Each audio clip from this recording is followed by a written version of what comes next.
All right, welcome back, everybody, to the Boston Boys Sports Podcast. I, of course, am your host, and back in the seat, Eli Horrigan. I'm here right now with the man, the Beard, Kiefer Bontos. Beard, what's going on, brother? Yo, good to be back with the king, buddy. Good to be back, missing Stevie. We're missing Stevie tonight. We're going to get him the next time. We're going to hold off a couple segments because we want to have all of us in on this. It is great to be back. Thank you for that. For all the fans out there.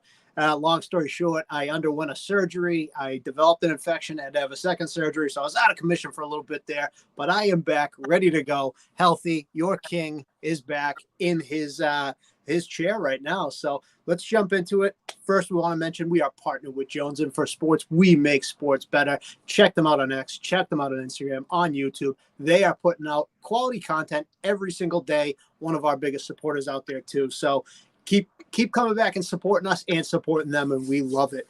Kiefer, what we're going to jump into right now is we like to do our NFL studs and duds at the beginning of these episodes. And Kiefer, I'm going to have you go first with us. Give me your first stud. So, you know how high I am on this man, but King Henry is back, baby. King Henry is back. 2 weeks, over 100 and something yards, almost 200 the other day. 2 touchdowns. What else? What 10 yards receiving, 3 receptions, 24 attempts, 199 yards, 8.3 yards to carry with that monster run at the beginning of the game. Derrick Henry is king. He will lead the league in rushing this year. It's going to happen.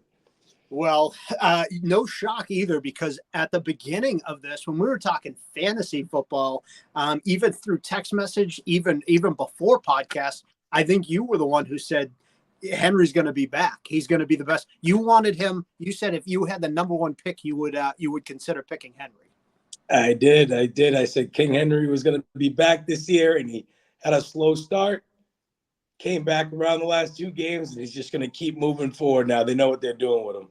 All right. Well, it will come to no shock to anyone out there. My number one is King Derrick Henry and the Baltimore Ravens.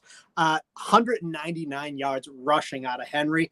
271 yards total for that Baltimore offense, Baltimore rushing offense. Lamar Jackson, extremely efficient, 3 touchdowns out of him. And defensively, 3 sacks, 5 tackles for a loss, 1 fumble recovery. Josh Allen was on the run all night. That offensive line looked borderline New England Patriot like in Buffalo. I mean, Henry and the Ravens, they fell out of my top 3.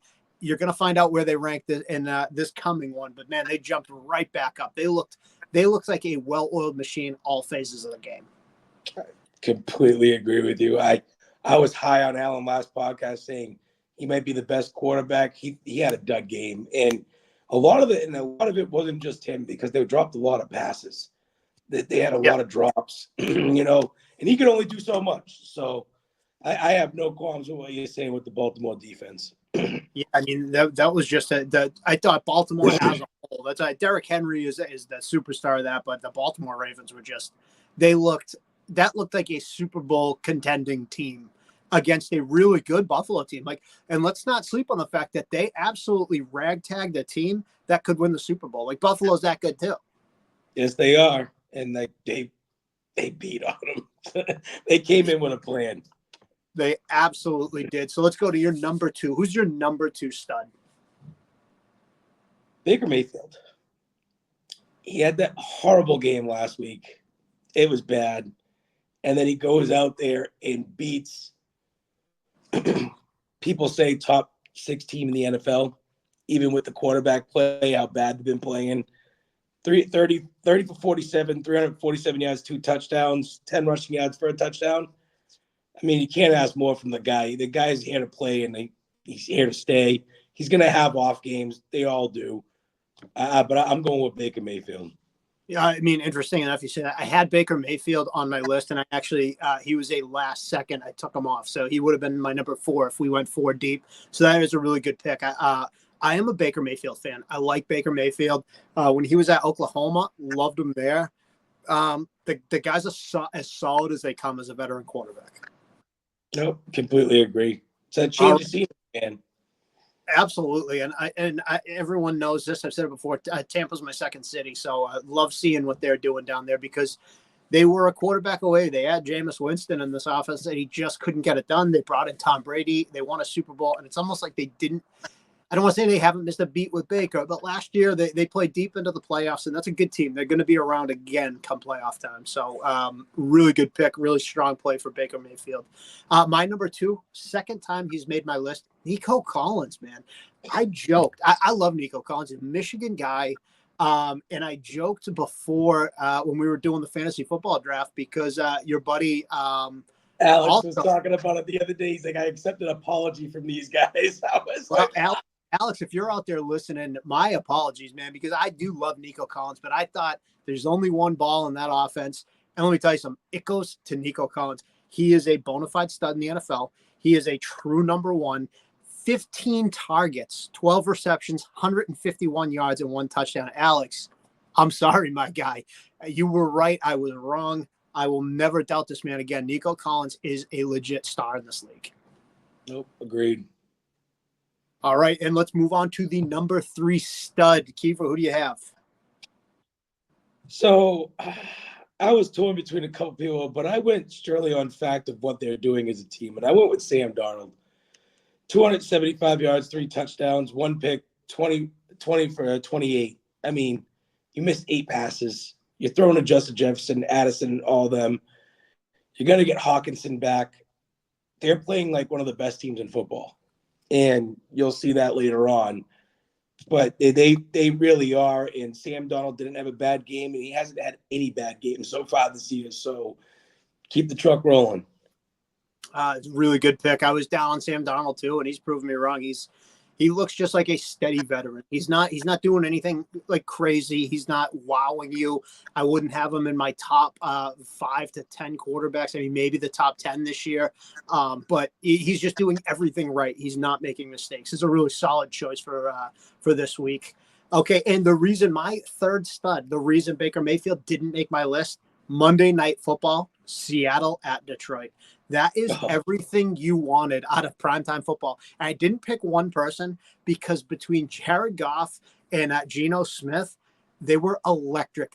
56 of 74 for 687 yards, 3 touchdowns, and 1 pick. The 2 of those guys put on a passing clinic. All right. Kenneth Walker had 3 touchdowns. Jahmyr Gibbs had 2 touchdowns. David Montgomery had a touchdown. DK Metcalf, 107 yards and a touchdown.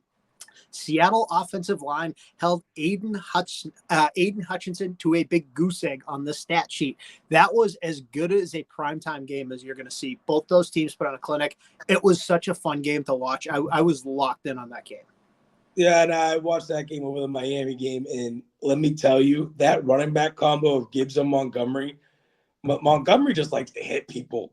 That dude just, you see that big running, was it the catch for the run?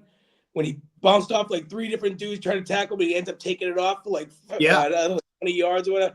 Like, it was crazy. That game was awesome. And Goff went 18 for 18, set an NFL record. Yeah. I wanted to put just Goff, and then I'm looking at it. I'm like, boy, Smith had a great game too. That's everything the NFL wanted from a primetime game because it was so good. If you're an NFL, if you're a football fan, that game was phenomenal. Both those cities have a really good team right now. No, completely agree. And I thought Seattle was gonna be way worse this year. I ain't even gonna lie. I had them in my bottom 10 of the power rankings. Yeah, so I had them in my bottom 10. We talked about this last week with the Steelers. I had the Steelers ranked so high, and you had me second guessing myself. Yeah. When we did our power rank original one, that I was like, oh, maybe they're not that good. Like, well, maybe I'm an idiot. Needless to say, it doesn't matter. But no, I had them low, and they are playing great football. They absolutely are. I mean, they're fantastic to watch Monday night. If every Monday night game's like that, I'll be locked in all year long too. You know what I mean? I'm staying up till that game. Absolutely. All right. Well, now we've seen the high side of things. Let's go to the low side of things. Let's go to the duds. Who's your first dud? Well, I'm gonna go with the Jets offense first. I had a couple ones I could have put first, but the Jets offense, like, seriously, I don't know. I went and picked up Denver because I had Detroit on a bye this week in fantasy. So I went and got Denver. They've averaged 21 points in our league because it's a high-scoring defense league. 21 points in fantasy a game. It's insane how good their defense is, and their offense sucks, and I feel bad for them because they're putting in work, but the Jets look bad. I mean, Rodgers, 24, 42, 225, no touchdowns, 70 rushing yards as a whole. I think they only rushed like 17 times. Yeah. And Okay. like that's a big thing. Lots of drop passes. Garrett Wilson does not look like a true number one right now. No. So I'm gonna go with the New York Jets. All right. Well, that is a great pick. My number one dud is the AFC least, because New England is obviously bad. All right. But Buffalo laid an egg on national television to a real contender, a true contender in Baltimore, and Buffalo came out completely flat. Aaron Rodgers looks 40, and not Tom Brady 40. He looks 40 playing football with his high school buddies the day before Thanksgiving having a couple beers. He does not look right. Okay. The fact that the Broncos had -7 yards at the half, -7 passing yards at the half, and still beat them is laughable. And I'll say this: we all underestimated Tua's importance in Miami because they got beaten down by Tennessee, who really is in contention with New England for the worst team in the NFL. It just shows. I guess Tua is better in that offense than any of us thought, because the AFC least, as we're going to call them, came out and laid an absolute dud this week. No, you know what? It's so crazy to think about Tua being that significant to the team. With the way that is, it just. I think Huntley will get better, but like Skylar Thompson's been there for a few years. How do you not know he's that terrible? I was thinking about that when we were texting earlier. How do you not have a backup quarterback that can play with Tyreek Hill, Raheem Mostert, Achante? Does the list goes on in that offense, and you're stuck. And you're stuck with no fucking quarterback at all whatsoever. Especially given Tua's injury history and head injuries, you need to have a capable backup there. I mean, for years we watched Jim Sorgi hold the clipboard in Indiana behind Peyton Manning, but Peyton Manning was an Iron Man. Jim Sorgi played week 16, week 17 every year when they were all getting a bye. It's like he played one game a year and just held a clipboard and made money. When you had backup after backup, the only backup in New England was Matt Castle, who had a good year. They just didn't make the playoffs that year. But like when you have a guy like Tom Brady or Peyton Manning who never misses a game, you don't have to worry about your backup. When you have Tua Tagovailoa, who has had multiple head injuries, you might want to have a capable backup. Skylar Thompson's terrible. Oh, awful. There was people that they could have picked up.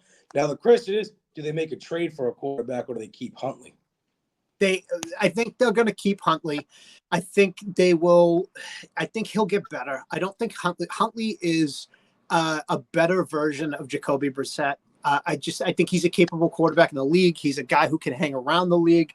But I don't think they're going to give up anything significant at this point to go get a quarterback and plug him in and have him learn a new playbook. Like I wanted to see Mac Jones there. You guys talked about it a little bit too. Mac Jones just learned a new playbook. So to go trade for him and give away draft capital to get a guy to make him learn another playbook, if it doesn't pan out, you're kind of screwed. Agreed. Okay. The only thing you could do is you could go after a quarterback on a bad team, that you think is still a capable player in the league. I don't even know who to go. Like, I'll say Deshaun Watson, though nobody wants him. Cleveland's bad, and maybe they want to shed salary cap. But you'd need a bad team with an okay quarterback. Okay. Yeah, you're talking like Gardner Minshew type stuff. Yeah, exactly. And the thing is, they just paid Tua, so they don't want anyone with any money hanging around either. You know what I mean? No, I get it. So let's move on to our second dud. Who's your second dud? Again, I'll go 2 weeks in a row with it. New England as a whole. They're awful. I mean, I know they played San Fran, and San Fran is, in my eyes, San Fran's still legit. They're just getting hit with the injury bug.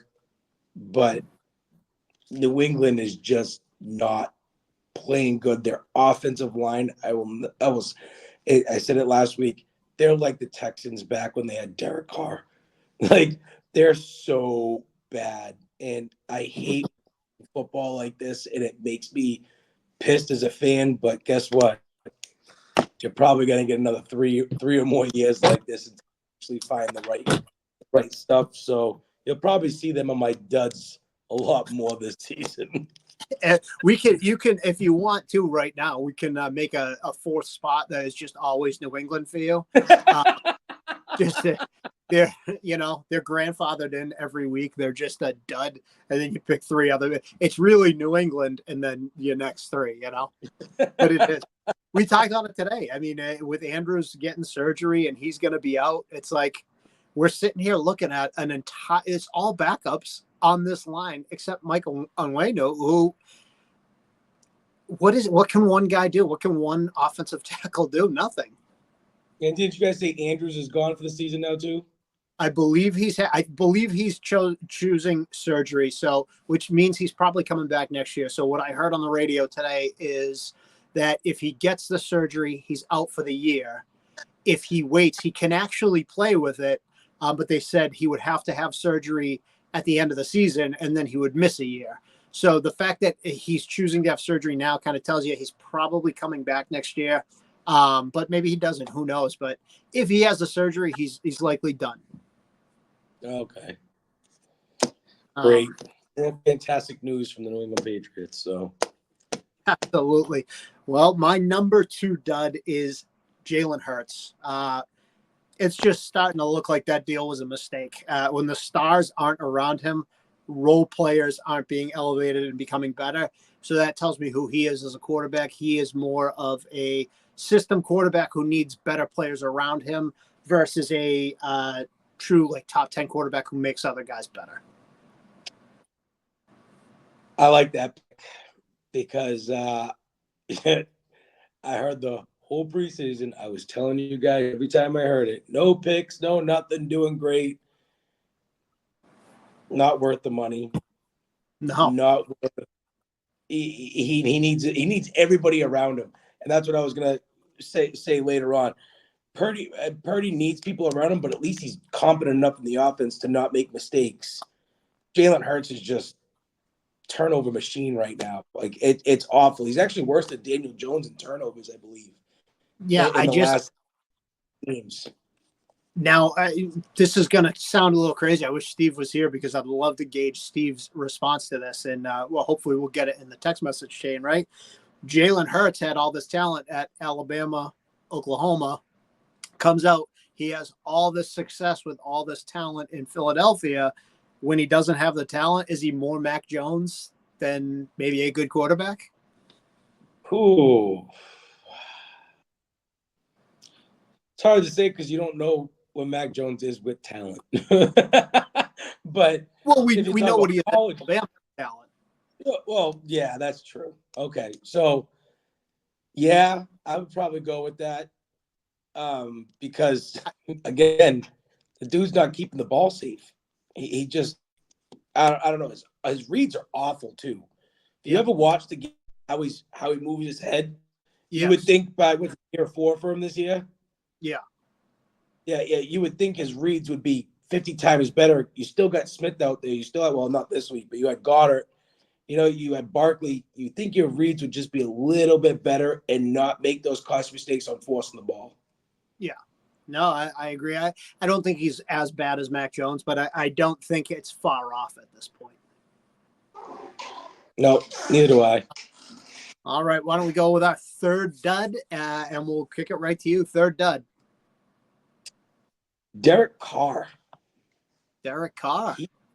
He lit up the first, 2 games of the season.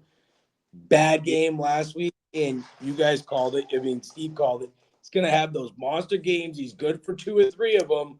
Well, It kind of looks like what's happening, even though that Saints team doesn't still look awful. No, they don't. It's just having that thing. He went 28-36, 239 in the pick, and just doesn't look like he did the first 2 weeks. And it makes me wonder how much longer they're going to go with this experiment of him, if that's the case. Yeah, maybe if Devontae Adams comes to town, maybe he can convince them to go make a move, and it looks a little different. They do like each other. They were college teammates. It's the whole reason Devontae wanted to go to Vegas. So who knows? But it's not a bad pick. Carr is just he's boom or bust, like Steve said in the podcast a few weeks ago. Now he's boom or bust. He's a guy he'll have a couple big games and win you some games, and then he'll have some really dud weeks, and he had a dud week. He definitely did. 2 weeks in a row. 2 weeks in a row. So my third dud is a repeat from 2 weeks ago. Justin Herbert. In a passing league, he has yet to throw for 200 yards this season. The last time he hit 200 yards passing, December 3rd, 2023, against the New England Patriots. And that was 212 yards. In his first 4 seasons, he only failed to hit 200 yards 6 times. And now this year, he can't even sniff it. Now, do you think it has to do with the last 2 years and the players around him, the coaches, or do you think it has to do with him himself? I definitely think this year is attributed to Harbaugh, because being a Michigan fan and watching Harbaugh, who is, when he first signed on to Michigan, he's the quarterback whisperer. He's not, if you watch him, he is a guy who likes to run the ball a lot and play good defense. And that's what you're seeing kind of in LA. The Dobbins is having a monster season right now. Gus Edwards is getting his carries too. I don't think Justin Herbert's that good either. I don't think he's bad, but I think coming out of Oregon, he was put on the pedestal, and every year people talk about him as potentially a top 5 guy. He's just not. I don't think he's that good. I don't think he has that in him. Okay. Kind of like the Trevor Lawrence thing. Yeah, I think Trevor Lawrence is just pedestrian. I think these guys are middle of the road. There's 32 teams. Trevor Lawrence and Justin Herbert could battle for 15th and 16th. No, you're not wrong. You're not wrong. Trevor Lawrence is awful. I've told you in the beginning of the year you needed to see something big from him, and going 0-4 is not seeing anything big for him. So I don't hate Justin Herbert being there. I just wish he was because for a while there he had potential, and now it looks like it's not there anymore. Yeah, I agree, and there is something to be said with the weapons around him too. He's got a bunch of unknowns around right now, so I mean, maybe he gets better. I just don't see it. There's nothing, and Steve's our resident quarterback guru here, and maybe he could see something different. My eyes are telling me that Justin Herbert is not that guy. No, that's right, and for me though, he is throwing the ball to Ladd, and I drafted him in a couple leagues, so I'll take that. Yeah, absolutely. All right. Well, that'll wrap up our studs and duds segment. Make sure you comment on this, who you think was a dud and who you think was a stud, and rightfully who you think we got right and wrong, especially the Charger fans out there who want to tell me that Justin Herbert is the guy. I'd love to hear from you, because I will tell you how wrong you are. All right. Why don't we move on to our power rankings? Hopefully Stevie will email in and let us know his studs and duds, and we'll bring that to you as soon as we get it. But as of right now, we're just going to jump into our power rankings. And Kiefer, who was your number one this week 4, going forward power rankings? So I had them at 3 last week, and after what happened this week and everything going on, I'm still saying that the quarterback play is not where it's usually at. It's like a coasting thing, and I'm going with the Kansas City Chiefs because they're just still winning football games, and I can't hate on a team that's winning football games like this. Like, even though he's having bad games at the end of the game with the refs' help and some, he's still finding a way to win the game with them. And Travis Kelce actually kind of opened up more with Rice going down. Did I watch the right video? Did Pat Mahomes hit Rice in his knee, and that's what popped it? It was. Right? Yeah, it was after the interception. He dove at the player's legs as Rice was chasing, and he took out Rice. Yeah, he took out Rice. I watched it bend back. I was like, oh, that is awful. I was like, God damn. But yeah, no, it's a winning game, so I'll go with KC.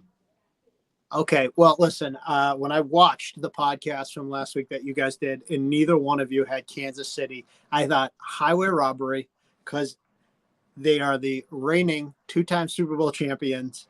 They are 4-0. Both he is. I'm watching the video and I'm like, how could they not put these guys? I don't care who's play. Like, I don't dethrone them until they lose. Chiefs Kingdom. I'm not a Chiefs fan. I'm a Patriot fan. So I know the Chiefs fans hate us. Patriot fans hate Chiefs fans. But until they lose, they are number one to me. Ugly wins are still wins. The Chiefs are the Chiefs. They are they're the new version of the Patriots. And you watched it for 20 years. You watched the Patriots sleepwalk through the regular season. You watch the Golden State Warriors sleepwalk through seasons. They don't care about the regular season because they know they're better than everyone. And that's why they're number one again. Welcome back to the throne with me, Beard. Number one, Kansas City Chiefs. 100% right.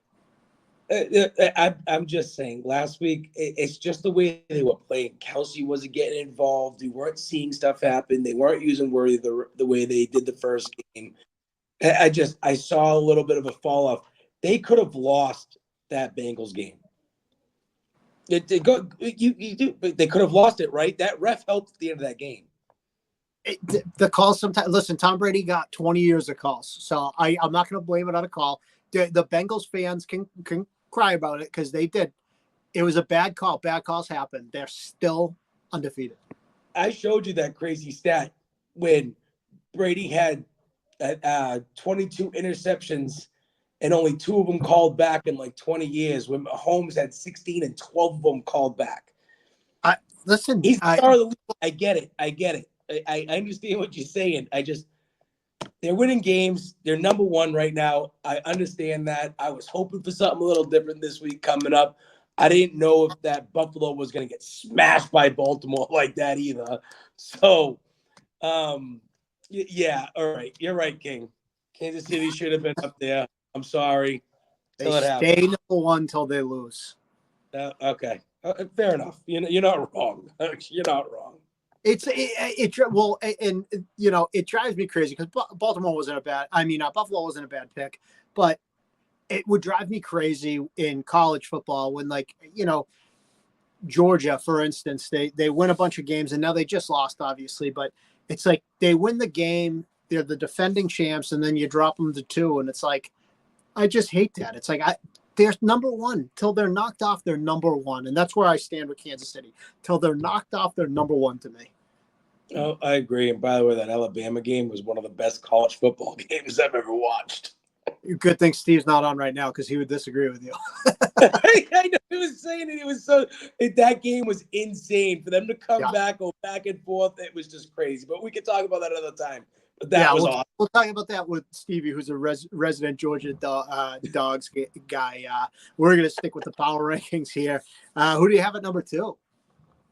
I got Minnesota. Okay. They're playing the most complete football out of everybody in the league. Like both sides of the ball. They really are. And there's going to be a fall off at some point. There has to be.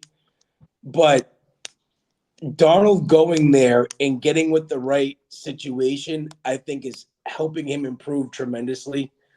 I think Justin Jefferson helps him a whole load. And absolutely. Justin Jefferson is the best receiver in the NFL in my eyes.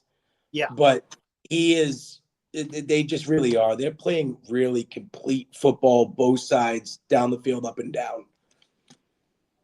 Well, I don't think you're wrong. Although at number 2, I have the Minnesota Vikings as well, for all the reasons that I'm not going to disagree with you. They're unbeaten. They're unbeaten. They are playing the most complete football. Their defense lost Daniel Hunter, and they didn't miss a beat. I thought that would hurt. I thought Sam Darnold coming in, Kirk Cousins exiting. I thought they're gonna. I wasn't a Darnold guy. They're playing really good football. Like you said, there'll be a drop off. They're not going to go undefeated. But as of right now, yeah, they jump up considerably. Number 2 for me as well. Cool. And we'll move on to number 3. And I assume we both have the same number 3. So I'll let you kick it off. So my number 3 was really torn, and I could have put 3 people in this spot, but I put the Baltimore Ravens. The Baltimore Ravens. Well, you got it right. So good job. So I had either the Bucs or Texans. Could have been there too.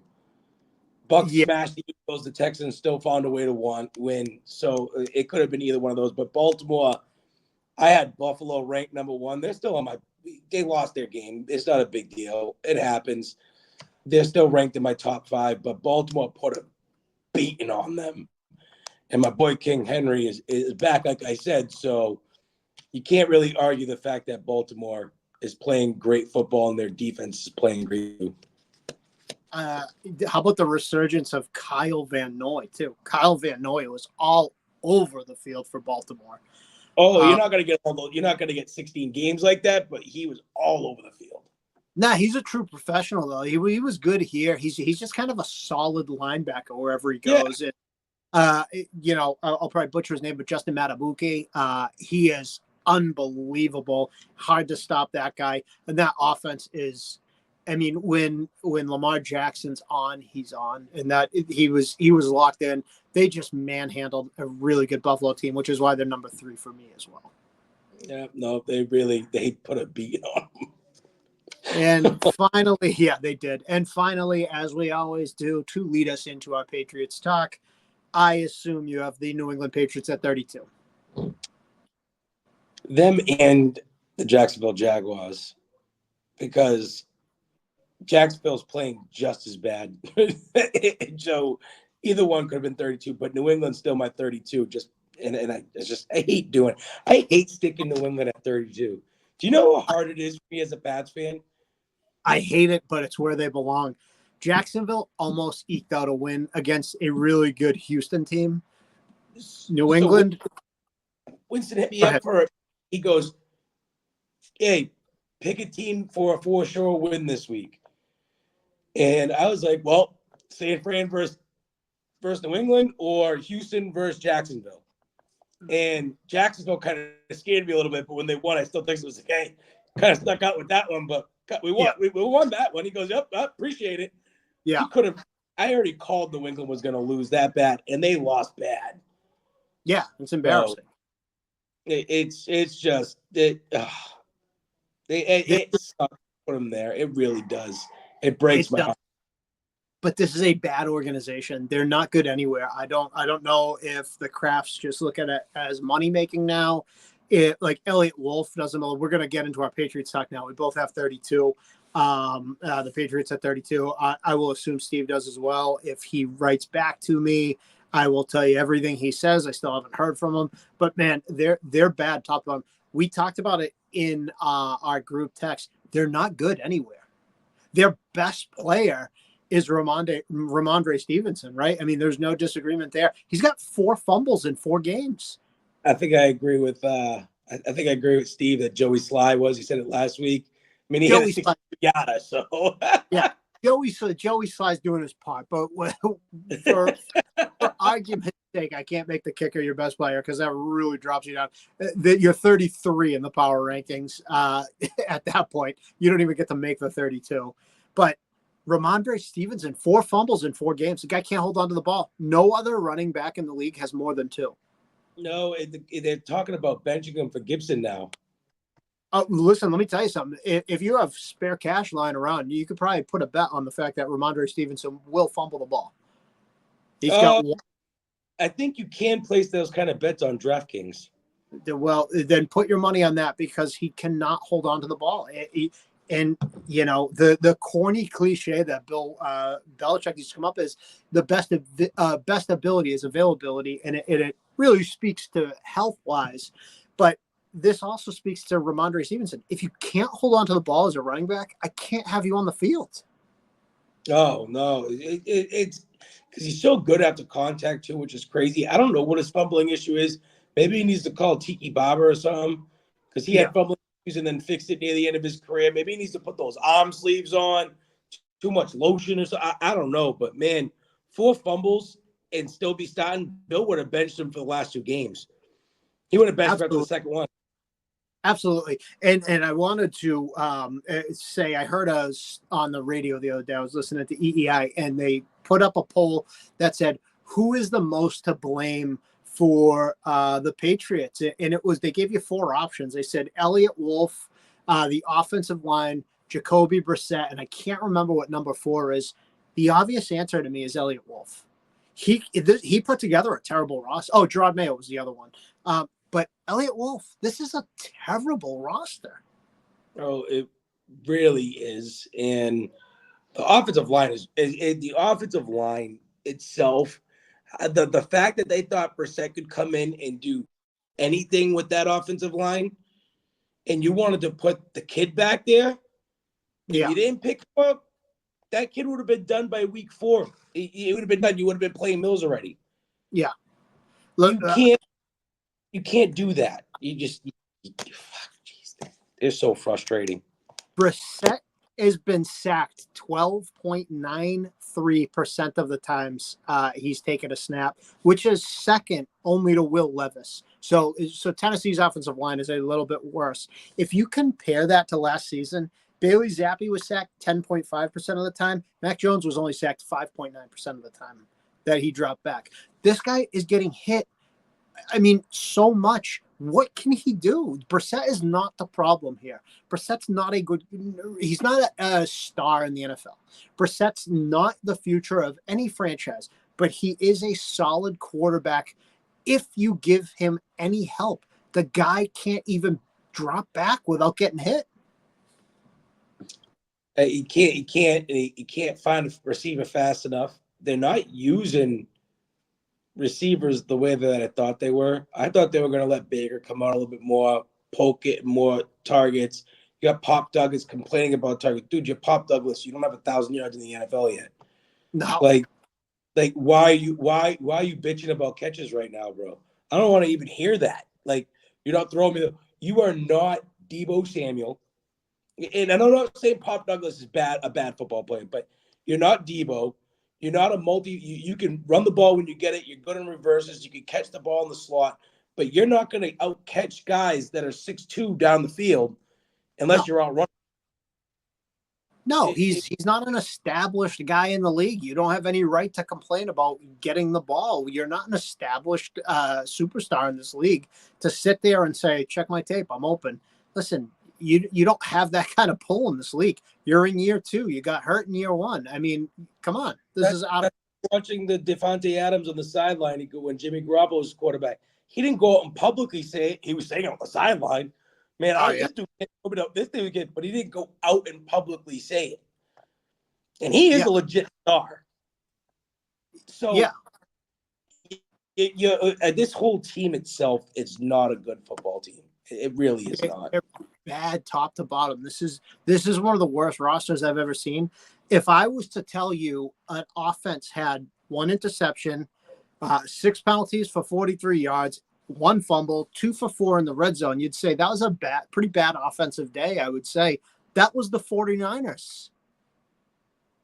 So the 49ers still waxed you, and they were sloppy. They weren't great. It's not like they were this well-oiled machine and just, listen, you lost because you lost. They were sloppy, and they still just absolutely beat you down. Nope, I agree. And it's going to be a long football season, but it really is, because they need to do something. They need a new GM. They need offensive line help. They need. I can't even name how many things they need, because they need that many things.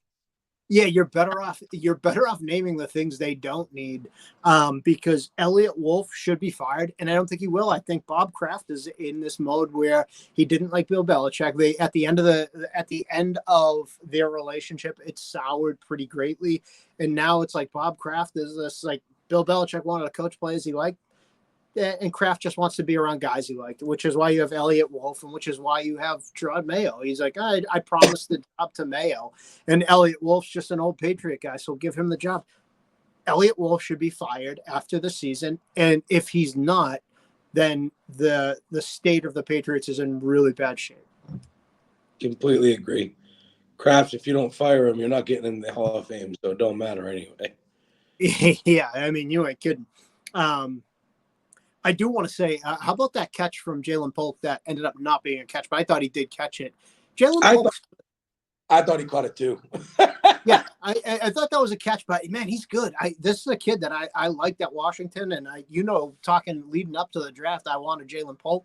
I had him in a number of my mock drafts. I like Jalen Polk. I think he's going to be a really good player once he gets a quarterback, be it Drake May or the next guy. I don't even think it's a quarterback. You need an offensive line. Any quarterback can throw a number one guy or a potential number one guy the ball, and they're going to get it. And you're seeing it right now with Sam Darnold. We thought he was bad, and he's throwing a Justin Jefferson all over the field. Yeah, I agree. You need offensive line before anything, but I think Jalen Polk in the right situation is going to be a really good receiver. I think he's shown that he can make good. Like that was a tough ball that he made the catch on. Oh yeah. Do you think May throwing him the ball because he has a better arm and better arm talent than Brissett would be better for him? I mean, Steve would love to argue with us, and I know he will. I think given an offensive line and an actual team around them, Drake May has a higher ceiling than what you're seeing from Jacoby Brissett. We know what Jacoby Brissett is. It's all going to be about Drake May fixing his problems. And if he fixes those problems, 100%, he'll be a better quarterback than Brissett. It's just, can he fix those problems? I don't know if he can in New England because and we'll talk about this. I think you brought it up. Some quarterbacks are thrown to the wolves in bad situations, and they're busts because of that. I did bring that up because I'm starting to believe it. And it was just because I looked at the simple fact. You look at Sam Darnold, Geno Smith, Baker Mayfield, tossed aside by other teams, got drafted by awful teams, and couldn't seem to find their way. I mean, Darnold's still young. Geno Smith's older, obviously. I think Baker's a little older than him, too. What's he, 20, 28, 29? Sam Darnold's 27. But when you have a guy get put in the right situation, if they had talent, they could be a competent quarterback. Yeah. And I think I'm leaning towards that now that not all guys are busts. Maybe the guy that created the bust with the team and they just never get another shot with a good team or a good surrounding cast around him. Yeah, there are guys who are busts. I'll put Jamarcus Russell's a guy who was lazy. He didn't work out. He didn't read his playbook. They gave him, you hear the old story that they gave him a blank tape and said, go watch this and break down the defenses because they thought he's not watching tape. He's not doing anything. They actually gave him a blank tape, told him, go home, watch it, break it down for us. And the next day when he came in, he broke down what he saw on the tape. He told them that I saw this defense and this is what I would do. And it dawned on them there that this is a big mistake because there was nothing on the tape. He just lied. Yeah. That's a legitimate bust. That's a legitimate bust, though. Yes. But go ahead. No, you go ahead, finish. I was going to say, Baker Mayfield's the perfect example, right? Andrew Berry, who's the GM in Cleveland, he's been there since 2020. I don't know how he has a job. Since he traded for Deshaun Watson, when Deshaun Watson starts, the Browns are 9-7, 18 touchdowns to 12 picks, 60% completion percentage. And never mind the negative media attention that this guy gets. That's the worst. That might be the worst move we've seen in a long time because now Baker Mayfield actually looks like a legitimate star almost in the league. Oh, he does. I think he is a star in the league now after last year and starting this year. I think that he had the makings to be one. He was just in an awful situation, organization, and it took him time because he wasn't going to be starting over Stafford after he started there. That wasn't going to happen. That wasn't. Where do you go? What was the other stop? Carolina, right? Yeah. Yeah. L.A., the Rams, Carolina, and then Tampa. Yeah. So it might have been Carolina and then L.A. They were awful too, though. The Carolina is not a great organization to play for either. Yeah, he went there, and then remember the Rams traded for him when Stafford got hurt. That's right, when Stafford got hurt. So, and you saw flashes with the Rams because he did. He had a couple good games with them. He did. And that's why they made a move for him. And I think Tampa made the right move. It was smart, and you also still got Bruce Arians up in the top booth, and he's a good football coach. He is. He's a good offensive mind too. Yeah, he didn't need Tom Brady to make him great. He was already a good coach, and then let Brady just kind of take the reins. But Yeah. with him up there, it's not Todd Bowles, defensive coordinator. It's, hey, you got Bruce Arians in the building. Let's pick his brain a little bit. Let's see what's happening. And that's where they found out what was good about Baker. And I think that's the case with a lot of these players now. I'm just really starting to believe it because what if Bryce Young didn't play for Carolina? Where Tennessee. no, but Oh, no, I said Bryce Young. I'm thinking Vince Young. yeah. Jesus, look at me. Like Bryce Young, do you think that maybe he could have been something if he went to a team that put stuff around him? But even though you saw how good Dalton played after, it's not saying he is because I'm off Bryce Young already. I think he's not a quarterback in the NFL. I'm just saying there's guys that you could have had that with, and it's starting to show now with other players. I think there's certain teams that develop certain positions well, and you saw it for years. Like Denver, for years and years and years in the late '90s to the early 2000s, they just developed running backs, right? And we're seeing Green Bay just has a way with quarterbacks. You saw for years, like just certain teams could. Pittsburgh just develops wide receivers. There's just teams that kind of pump out these position players. So you put Bryce Young in Green Bay. I mean, look at Malik Willis in Tennessee. At Liberty, he's great. Tennessee, he looks like he's never thrown a pass a day in his life. And then he goes into a system in Green Bay where Love misses a couple games and he wins two. I think he won both of the games he started, right? He did. The first game wasn't as great. The second game, he didn't have a bad game at all. So, I mean, I think I definitely think situationally, could Bryce Young thrive somewhere? Maybe. I don't think you play at a Division I college like Alabama if you're not talented. I think what happens, and we're seeing it in the league, we saw it for years, when Bill Belichick, before he lost his fastball, and I think even Steve would agree with this, when we watched him draft year after year after year, trade back offensive linemen, and you thought, God, I waited all fucking night for this guy to take a fucking offensive lineman out of Fresno State.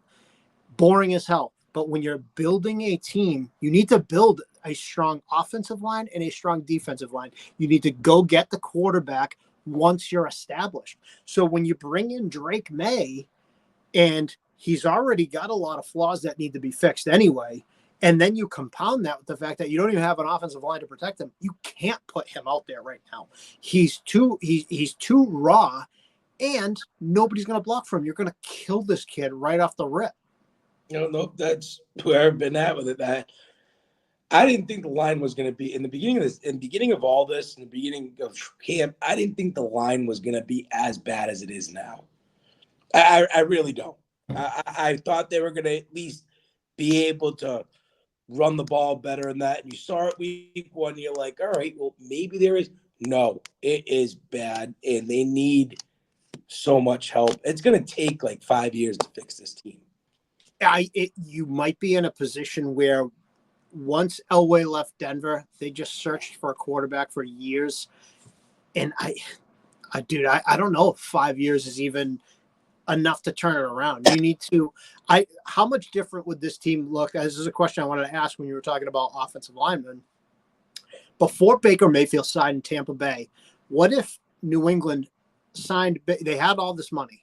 So what if they signed Baker Mayfield and then even signed a wide receiver? Let's say they got Baker and Calvin Ridley, and then in the draft they went Joe Alt and Jackson Powers Johnson, and now you've got a left tackle, you've got a guard, you've got Michael Wayne new signed, and you have Andrews. Now we didn't know Andrews was going to get hurt, but then you actually your veterans coming into the locker room are a guy like Ridley and a guy like Baker Mayfield, who's a professional, and you're seeing what he can do, and then you've built an offensive line as well. Like, to me, that seems like such a better move than getting Drake May, a project at 3. And they openly said, we're taking, and Steve's been hot on this, we're just taking who falls to us. So they didn't have a plan. It was, if it's Daniels, we'll take Daniels. If it's May, we'll take May.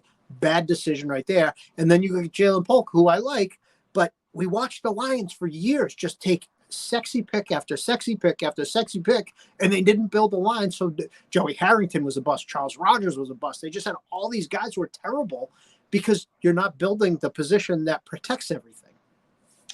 Yeah, now look at Detroit. They drafted an homegrown offensive lineman, and they have a great offensive line now, and their quarterback play is good, and they found a method that works for them.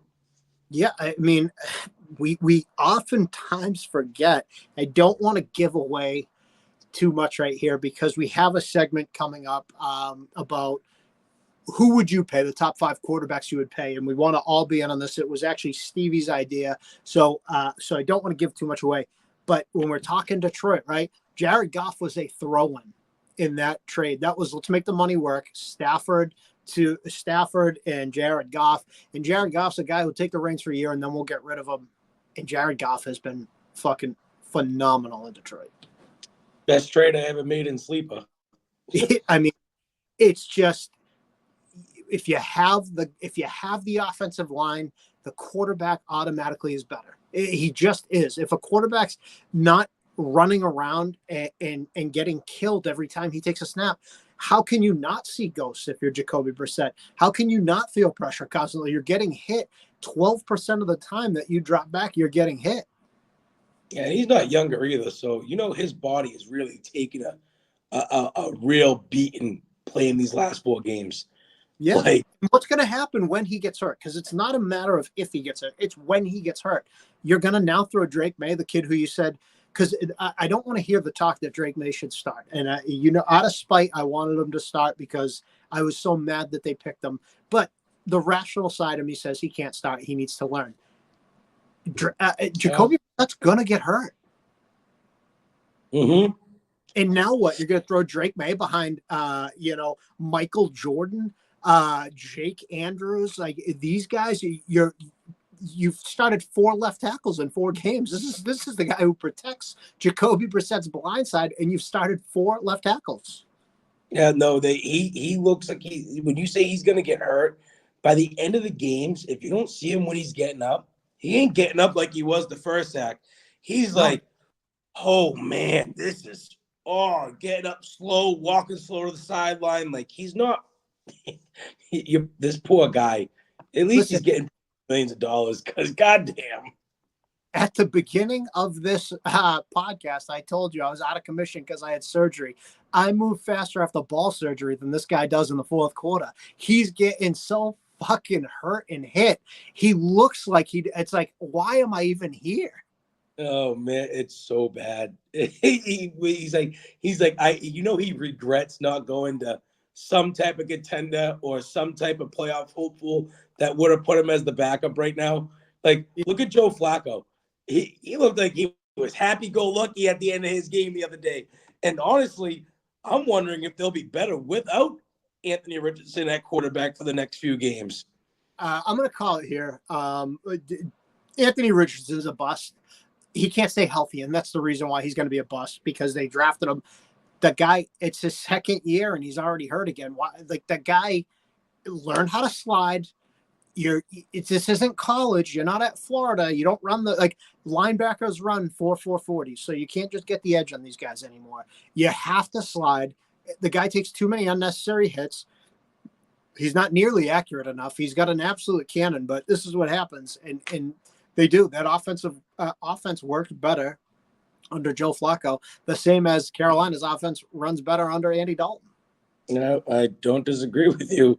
I think that was the best free agent signing they got this year, was getting him, because I think they had a feeling that Anthony Richardson can't stay healthy. And speaking of, we're going off the Pats at this point. We're just kind of bullshitting. Kyle Pitts stinks, right? I was real high on him this year. He stinks. It pains me to say, because he is a physical specimen at that position, from how tall and fast and all that, but it seems like he can't run his routes to get open for a guy as fast as he is. I compared him to prime Aaron Hernandez minus the murder. You know what I mean? Like, you had to add minus the murder. Minus the murder and the questionable acts with men at the Diddy party. No, but on the field, Aaron Hernandez was an absolute horse. And I thought, oh, Kyle Pitts, that's who he is. And he's not. Furthermore, the Falcons kind of stink. Yeah, I was thinking the same thing. I don't think Cousins was the right way to go for them. And I'm not saying talking trash about Kirk Cousins because I think he is a good quarterback. He's proved an okay quarterback. He can hang with the NFL. I just don't think it was the right move for that team per se. I agree. The one bright spot on that team, Darnell Mooney's looked really good. Oh, he has. He has. And he came from Chicago over there, Yeah, right? which he might actually look good in Chicago because Caleb Williams has been underwhelming too. He had a bunch of yards, but Chicago as a whole, I don't think has been like great. They beat. I just think they're overrated. Like they beat a Rams team that's not really that good. Did you hear about what Mercedes Lewis said about them? So No, he's a 19-year vet on their team. They obviously listen. Him and Caleb Williams went to their offensive coordinator and was like, listen, man, you have all this talent. You need to still coach us up. This isn't about talent. You need to coach us up. Tell us what we're doing wrong. Tell us this. If you don't tell us this, we're not going to be able to fix what's going on. And they came out and said it to him, and it was in a I don't know if it was a Barstool article or a Bleacher Report article, but he was like, you need to come teach us. You need to show us this stuff. I might be in the league 19 years, but this dude's only been in for 2 years. That's not how it works. Coach us up, and maybe something will work for us. And I don't think he was wrong because I don't know if it's the talent because they have all the talent in the world. Swift just went off this weekend. I had 3 horrible weeks starting on my bench once, his 30-something points on my bench. that's the way it goes all the time too. I do the same thing. As soon as I bench again, after week 1, I bench Harrison, and then he had 4 catches for like 100 and fucking 90 yards or whatever it was, and 3 touchdowns. No, so maybe he's right. Maybe it's not them. Maybe it's the offensive coordinator and how they're calling the plays. Maybe it's them not coaching enough, but they need to do something because that team has a lot of talent, like Madden type S trade talent. Oh, absolutely. That offense it should be stacked between, Allen, DJ Moore. You had 2 top 10 picks. You had a quarterback and Rome Odunze. You got Caleb Williams, Odunze, DeAndre Swift's there, Khalil Herbert's there. Like they should. Cole Kmet's there. I mean, that offense is stacked. It should be a problem or like an embarrassment of riches. Like we're spoiled for choice. Sorry you took Cole Kmet, but everything went to Rome and Keenan this week. And then you bench Kmet, and then he has 10 catches. You know what I mean? But it's not been an embarrassment of riches. And Matt Eberflus is probably not a good coach. No, but I do gotta say, Rome Odunze, that dude can block for a wide receiver. Yeah, he's kind of a truck. He really is. Like I saw him lay a couple good blocks for Swift, and I was like, "Wow, this rookie's really laying into him when he's blocking." I'm like, "God damn!" Very much so. Another. Let's get while we're on the rookie train, right? Jaden Daniels is fantastic. I mean, does he remind you of RG3 in Washington? So Steve didn't want to put the comparison there because of how it ended up turning out. So long as Washington protects this kid. He looks kind of like a Michael Vick with a more loose or like all flick of the wrist, like the way he throws. Yeah. Vick can throw it with just a flick of the wrist.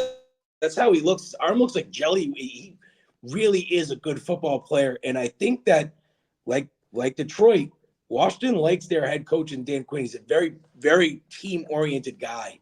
Yeah. And I think it was the right situation with the right players, getting Terry McLaurin involved. He really does look like not saying he is yet, but looks like a top 10 quarterback in the NFL after 4 games. He definitely has the ability to be. He looks really good. He looks really poised for a rookie. He doesn't look like he panics when the pocket collapses on him. He's always looking for an out, and it's not necessarily to run every time. He just looks like a really well-polished guy. It looks like kind of like C.J. Stroud, just C.J. Stroud doesn't run the ball as much. Yeah, agreed. Stroud's been terrific as well. And we talked about Flacco and Dalton a little. When you see those guys play, are you pretty confident Tom Brady could still play if he wanted to? I think Tom Brady could definitely still play if he wanted. The dude's still in shape. He's not out of football shape. He's still in football. I think he still throws the ball around to people. I don't think he just sits there and does nothing. Advance this. You heard what he said about Baker when Baker was like, he was like, yo, if I wanted to have fun, I'd take my kids to Disneyland. That edge is still in his mind. If he No, came to, go ahead. Go ahead. if he came to Miami, I think they could go to a Super Bowl. That's just what I was about to say. And I don't think he's coming back. He's getting paid a boatload, but I think he 100 when you're seeing like Flacco and Dalton, I'm looking at it. I'm like, Tom Brady could still play if he wanted to. And if he was in Miami, that team would not be where they are right now. No, not even close. That culture would change immensely, and he would come in and say, "This is what we're doing. Here it is." McDaniels look at it. Can I add a couple things? Sure, not meaning I'm going to approve it, and then take off with it. I still think he really could play in the NFL. I still think that he could throw at Hill, and he'll get that would be so fun to watch. Well, Tom Brady, he was the master of death by 1,000 paper cuts. You know what I mean? Like a dink and dunk all day long. We saw it for years here. You just have to get the ball to Hill, Waddle, Achane, Mostert, any of these guys. You can get it to them and under, Tom Brady was the master of throwing it quickly to open space and letting the wide receivers do the work. So, yeah, I think 100% he could still play if he wanted to. And if he was in Miami, they're not where they're sitting right now. No, definitely not. If he was in Miami 2 weeks ago, now because of how bad they've been playing, if he was in Miami 2 weeks ago, they'd be literally looking at a real chance of winning the division. Absolutely.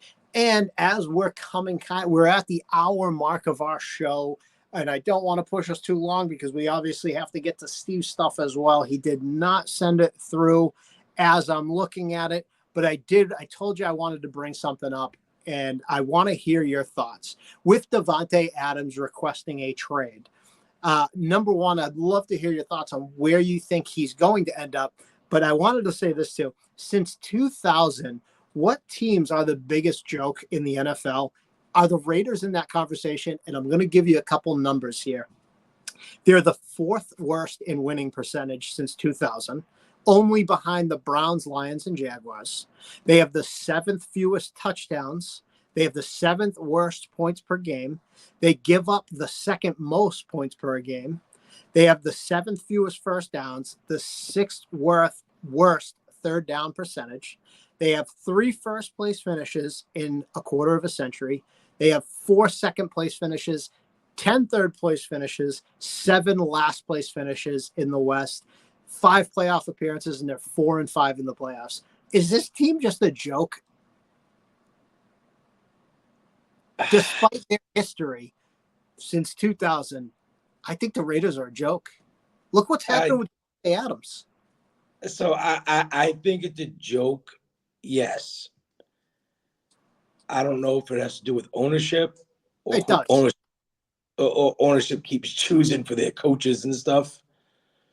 I mean, they got rid of that the special teams guy. What was his before McDaniels, the intern coach? It'll come to me, but yes, I know what you're talking about. Yeah, that guy showed that he could coach there, and they get rid of him for McDaniels, and it all goes down to the dumps again because they were on like a 7-game win streak at the end of that season or whatever it was, and they just don't make the right choices. I think Mark Davis is a lot like his father, Al Davis, and is trying to be Jerry Jones without being Jerry Jones. And it was Rick Bianca. There we go. And now let me ask you, Tom Brady with getting into ownership, and he wants to try to get into ownership with the Raiders. Do you think he could fix that organization, helping one? No, it would be such a minority. I think that the Davis father-son combination is ruining that team. Jerry Jones made Dallas America's team. They're not my team, but they're dubbed America's team. They had a lot of winning in the 90s, not so much since, not meaningful football. I think Mark Davis is a buffoon, from his stupid haircut to the fact that he comes out with this model girlfriend and says she has no idea I'm a billionaire. She likes me for me. Please get out of town with that. She likes you for your money, just like Leonardo DiCaprio's 18-year-old girlfriend likes him for his money. All these weirdos just keep saying, like, they don't know that I'm worth money. Really, they don't know on your private yacht and your $1 million home that you're worth money. I think Mark Davis is a complete buffoon, and I think Al Davis went senile, and they just ran this once great franchise into the ground through ownership. you had Derek Carr, who, like we said, he's not great, but he's good. The whole reason Davante Adams went there is because his buddy was Carr. And then a year later, they ship Carr off. And you wonder, you've given Davante Adams, who's arguably one of the best wide receivers in the game, you've given him Jimmy Garoppolo, Aiden O'Connell, and Gardner Minshew. This guy, this is a joke. This is a joke like what's happening with the Patriots. No, you're right. And Adams, the great, you trade for him, you get him, you do all this work for him, and now you're just going to let him go. And what you're going to get for him is not what you paid for him. And you're going to send him, like you hear KC. I don't think they'll trade in division. I really don't, unless it's something really good. I don't think that would happen. I mean, I would love to see him with Pat Mahomes and see what those two could do together. That would be some good football to watch. The New York Jets, I think, is probably going to make the biggest push for it. And I say that because of Rodgers. I heard the Saints, the Cowboys. I don't think the Cowboys are going for it. I could think, you said it earlier, with the Saints, with Derek Carr, go back somewhere where they're going. You know, there's Chris Olave there. There's talent there. There's Kamara. He's looking at a winnable situation. He went there just to go play with his friend, and there was no chance of them winning. I don't care what anyone says. McDaniels did not make that team any better than what he was going to, and why he went there, and just to get him, see him shipped out is like, yep, nope, see you later. I don't need to be here no more. So when Vegas made the trade for him, they gave up a first and a second round pick. I've heard through reading and through listening to sports talk that the Raiders are asking for a second. So obviously you've lost value in that pick.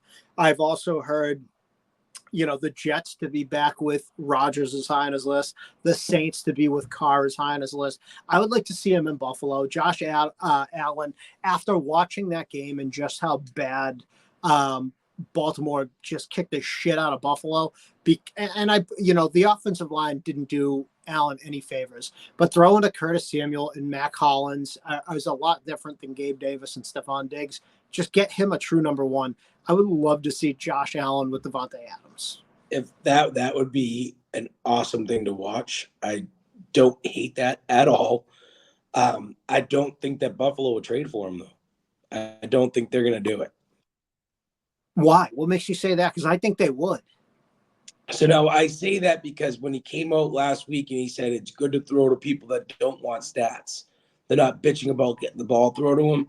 I think that's one of the reasons why he was playing good up until the Baltimore game, was that he wasn't worried about throwing to Diggs and Diggs bitching and complaining after a game about not getting the ball thrown to him. I think it relieves more stress off of him, and I don't think they want to add more to him because of how he was playing the last 3 weeks until last week. So I don't think Buffalo would make the trade. Would I love to see it? Without a doubt. I think it would be a fantastic trade for him. I just don't know if that's what they want right now.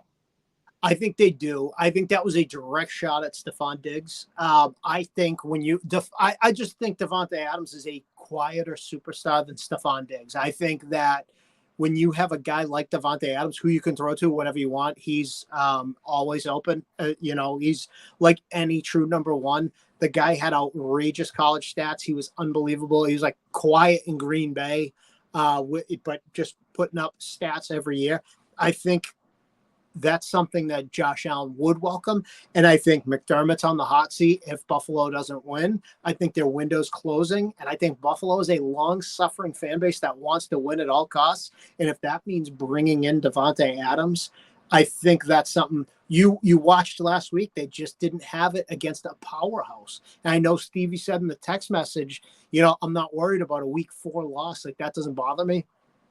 I'm not worried about them because Buffalo is going to be there. The problem is this is what you're seeing prime time in week 4. What happens when this is prime time and it's the playoffs and you lost that game and now you're on the road because of that game? That becomes a big deal.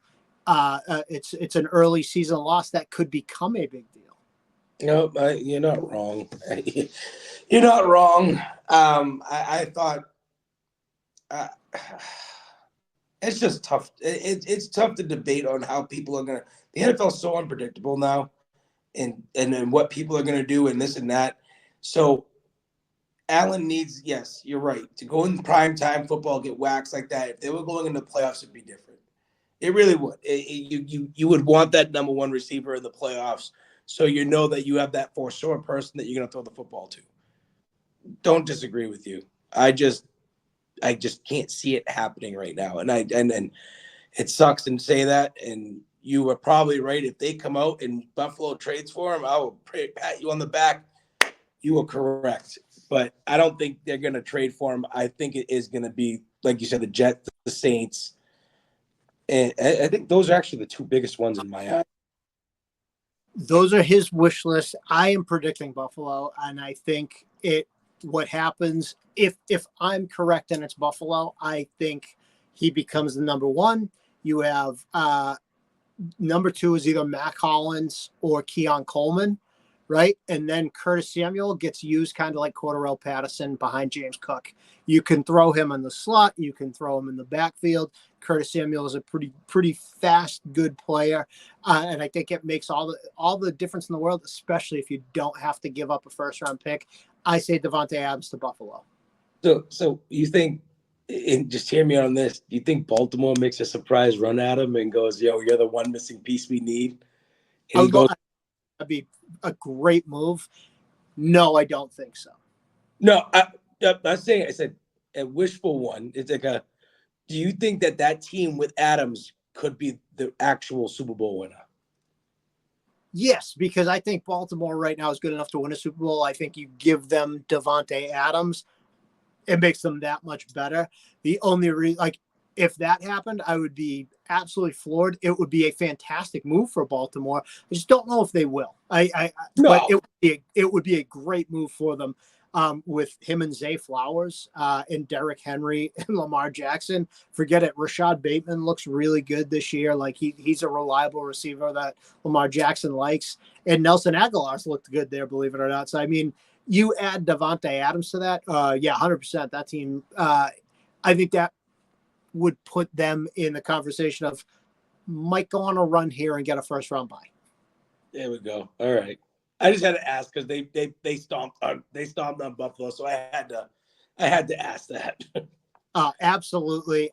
But I will say I think he ends up in Buffalo. That's my prediction. And why don't we wrap the show up there, because hopefully we'll get another show in before Sunday's games with Steve, because we want to do a couple segments. So I want to get your final word on the NFL week, or you can talk to me about Swayman or the Red Sox. Your final word. I'm going to say fuck the Red Sox.